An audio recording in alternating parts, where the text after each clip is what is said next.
Welcome to Resource. It is art today, and I have a special guest here with us today. Mr. Tim, say hello. Hello. So he is going to teach us something to do with art, but he's being a little secretive. I'm not exactly sure what he's going to teach us. What do you have in your hand there, Mr. Tim? I have a fortune teller. Ooh, I've seen those before, but I've never been able to actually do one. Oh, okay. Are we going to play?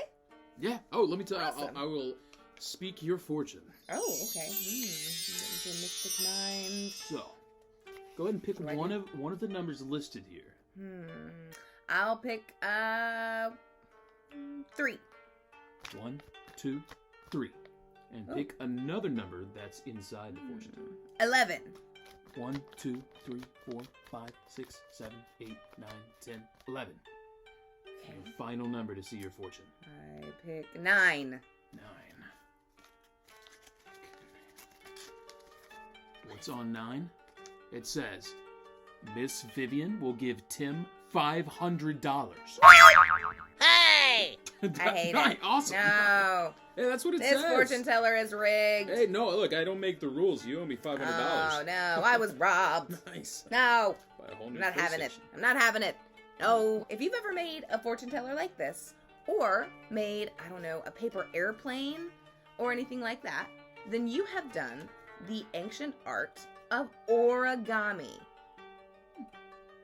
So, today, Mr. Tim is going to take us through a couple of different ways of doing origami. But first, we're going to watch a little video on the history of it.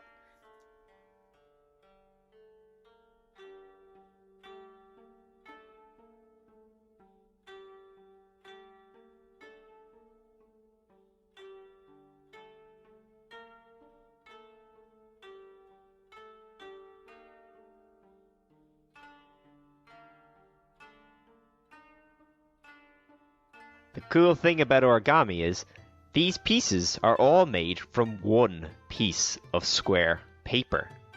No scissors is used, and there is no tape or glue or any type of joining material used. It's all just folded paper. Origami is a hugely popular Japanese craft, but it didn't start in Japan. Let's take a quick little look at the history of origami so that we can better understand it. Not only did the Japanese not invent origami really, they also didn't even invent paper. The Chinese invented paper around 100 years before Christ was born. They also had already started to experiment with folding of paper. Japanese traders saw this incredible invention, paper, and liked what they saw. They traded for the paper and brought it back to Japan. They also brought with them the first ideas of folding paper to make art. There was just one problem though. Paper was unbelievably expensive, so only the very wealthy or the religious could actually afford it. The first origami pieces in Japan were probably made by Buddhist monks who used them in their religious ceremonies as important symbols and offerings. Origami then became very trendy amongst the rich people of Japan. It was considered an elite skill. Paper was so rare and expensive that only the wealthy people could afford to practice the skill. People saw origami as an elegant activity for the rich ladies of the upper class. It wasn't until much later that origami became popular with normal people. One of the most common Japanese origami pieces you'll see is the Japanese crane. In Japanese culture, the crane is a mystical creature, believed to live for 1,000 years. So it's seen as a symbol of good luck and a long life. Traditionally, it's believed that if you can make a group of 1,000 origami cranes held together by strings, you can make a wish that would come true. So, with all that spare time you have, you may as well get working. Origami is still really popular all around the world today. All you need is a square piece of paper and a bit of imagination, and you can make pretty much anything. I think that origami is one of the most incredible forms of art, because you start with something so plain and simple as a white square, and you can turn it into beautiful pieces of art. So now that you know a little bit more about the history of origami, it's now your turn to give it a try yourself. Okay guys, you're going to need a flat surface to work on, a few pieces of square paper, but don't worry, if you don't have square paper, Mr. Tim is going to teach you how to take regular computer paper, white computer paper, and turn it into a square so that you can work with that. So a few pieces of printer paper, a marker or a coloring pencil, and your patience. Please bring your patience. It will take a long time to learn how to do this. Just keep practicing. You can rewind the video as many times as you need to in order to get it right, but do give it a try. Okay, fabulous. Let's begin. I really hope you guys enjoyed that video. So now, Mr. Tim, you told me that you were going to teach us a couple of different things, like how to make a fortune teller. That is really right. cool. And maybe how to make a paper lantern? What? You actually do want me to do that? I forgot about that, sorry. So, Mr. Tim, you're going to teach us today how to make a fortune teller like this, right? As well as showing us how you make a paper lantern? I can do that too. With origami. That's so cool. All right. So, I guess, fire away. Hey! You'd need to start with a square piece of paper. First, we need to cut it down to a square. The easiest way to do that is to start with your paper upright like this and fold one of the corners down to where you can make a triangle like this. Crease it down. Nice crease. So we're left with that triangle. Next step is to fold up this rectangle here. This piece is what we're going to cut off. So from the beginning, the first 3 steps were easy. You take the corner of the paper and fold it down so it makes this triangle across the whole page. Then we want to take the bottom, this excess, this extra piece down here, and fold it up against that triangle, just like that. Because we're going to rip this piece off. If you have adult supervision, you can get some scissors and cut along this line. Oh, thank you. So I'm going to cut along this line that we made. Again, very carefully. What we're left with is that piece gone, and now we just have a square. That's the starting point, is making sure that we have a square. Now with the first fold here already done, you need to do the exact opposite. So if you take this corner and you folded it this way, now we're going to take this corner and then fold it this way. So just do that one fold, lining up those points and those corners just right. All right, and then give it a squeeze and a nice crease at the bottom. It's very important to make that nice strong crease. So when you open it up, you have this X shape in these 4 pieces here. We're going to take each corner of this diamond or square and fold it into the center here. I'll show you. So I'll take this corner, I'm going to fold it down so that way it hits the center here. It's going to do it just right. Now this point needs to hit that center exactly. You don't want to go over, or don't go over or under. Needs to be just right in the center there, you see? And we'll do that with all 4 corners. So I'm going to take this corner, I'm going to fold it into the center.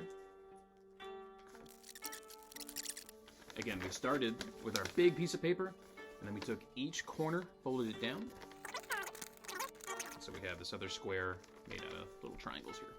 Turn it around. So we were here, remember? So we're turning it around. Now we're going to do the exact same thing. Each corner needs to be folded into the center, right? So on the flat side, on the back where we did, we're going to do the same thing. I'm going to take this corner, and I'm going to fold it so it touches the center of the X. You might not see it on mine, but the center of the X right there, that corner needs to touch it. So that's going to come down right there, and I'm going to fold and crease that nice and good. It's okay if yours isn't so perfectly in the center. I mess up a lot. I don't have mine directly in the center. Sometimes they're off. It's really fine. You'll see that everything will still come together just perfect. So one in, here's the new side that we had, and the other side, you'll see these four, well, I guess 4 mini squares, and then on the other side, you'll see this like X triangle side. This is your top. This is going to be your top, the one with just the squares. From here, we can just fold it in half, and that's just down. So again, we're here on the more flat side. You're just folding it in half. Now, if you notice, on what we have left, each of these little 4 squares that we have is actually where your fingers go, right? So I'm going to put my finger into that one, into that one, and then you can do that with all of them. So overall what's going to happen is this kind of pops out. If you try to put all 4 of your fingers under each of the squares, it causes it to fold into itself and make the fortune teller. And there you have it. You're a fortune teller. Now, you can write numbers or colors or words or whatever you want on the outside, and then inside each of these is where you can put each of your numbers. It's best to have numbers since you're going to be counting, so inside each of these, it could be a 1 or a 7 or 100 or 5 billion, whatever your favorite numbers are. I'll show you on our final product here that I did with Miss Vivian earlier. See, each of the squares will have a number, so if someone picks a 2, I can open the mouth this way for 1, and then that way, so it goes up or sideways. So 1, 2. Then within each of these squares, there's other numbers that they can pick, and then the person will pick a number, and you have to open the mouth that many times. So if they pick a 3, it'll be 1, 2, 3. And then when they pick their last number, that'll be where you put the fortune. So once you put your numbers on the outside and inside, you'll see that if I were to, let's say I pick a 9, when you open this flap, you'll see the flap that opens up. So the numbers on the inside, under each of those is where you're going to put your fortune or your future or what have you. Within each of those, if you take this number 9 right here, or whatever number you have, and you can see that the flap actually opens up. And when you open it up, you'll be able to read the fortune that was under the number 9. So in this case, Miss Vivian will give Tim another $500. So, again, the 9 flips up to read the fortune under the 9. Wonderful. If someone were to pick the 3 instead, so we'll open that up, and boom, we can read the fortune that's written under the number 3. In this case, Mr. Tim gets to buy as many Pokemon cards as he wants. Stop. I will. And whatever fortune you want to come true, you can write in there as well. And that is your fortune teller. That's awesome. Thank you, Mr. Tim, for showing us that. Thank you so much. Yay! How'd you like that? Was it easy? Was it hard? It might be a little hard at first, but you can go back and watch this video as many times as you need to in order to be able to do what Mr. Tim did to make a cool, awesome new fortune teller. So, that is origami. Before you are done with resource today, pull out a piece of paper. No! Again, pull out a piece of paper, name at the top, most important, and then write 3 things that you learned about origami today. That's awesome, guys. Great resource today. I hope you learned a lot. I'm going to leave you here with Mr. Tim. He is going to be working on a paper lantern. Let's see how that turns out.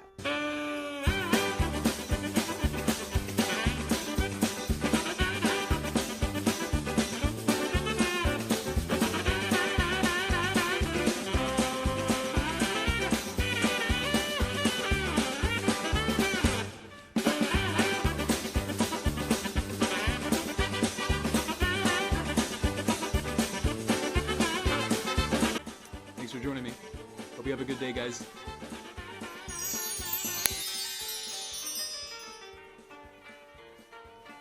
Do you know something I don't?